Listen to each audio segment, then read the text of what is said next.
இன்றைக்கி ஒரு சூப்பரான டெசர்ட் ரெசிபி தான் பார்க்க போகிறோம். மக்கண்டி ஹல்வா. இந்த ஹல்வா பண்ணுறதுக்கு 1 கப் ரவை எடுத்துருக்கிறேன். அது 100 கிராம் இருக்குங்க. ரவையை ஒரு அகலமான பாத்திரத்துக்கு மாற்றிக்கிறேன். இந்த ஹல்வா பண்ணுறதுக்கு ரவையை பாலில் ஊற வச்சுக்கலாங்க.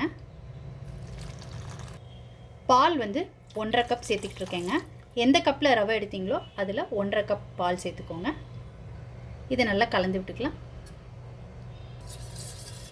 இது நல்லா மிக்ஸ் பண்ணியாச்சு.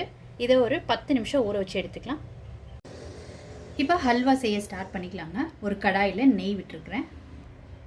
நெய்யில் முந்திரி பருப்பு, பாதாம், கிஸ்மிஸ் வறுத்து எடுத்துக்கலாம்.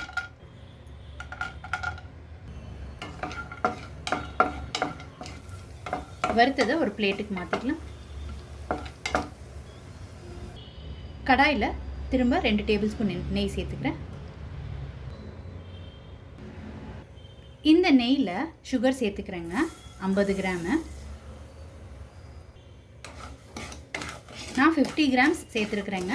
நீங்கள் உங்கள் ஸ்வீட்டுக்கு ஏற்ப கூட குறைச்சி பார்த்து சேர்த்துக்கோங்க. சர்க்கரை நல்லா கரையட்டுங்க. கரைஞ்சி கலர் மாறணும்.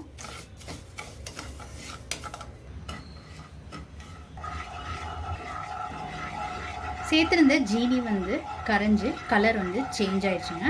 இந்த ஸ்டேஜில் ஊற வச்சுருந்த ரவையை சேர்த்துக்கலாம்.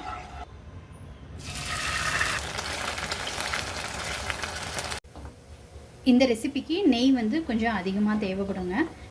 இன்பிட்வீன் சேர்த்துக்கோங்க. இப்போ ஊற்றின நெய்யெல்லாம் நல்லா ரிலீஸ் ஆக ஆரம்பிச்சிருக்கு. ரவை நல்லா வெந்துடுச்சு. இப்போ இந்த ஸ்டேஜில் வறுத்து வச்சுருக்கிற முந்திரி, திராட்சையை இதோடு சேர்த்துக்கலாம்.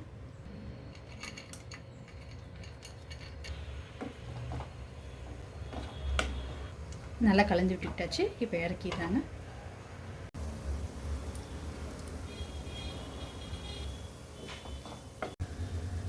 மக்கண்டி ஹல்வா ரொம்ப சூப்பராக ரெடி ஆயிடுச்சுங்க.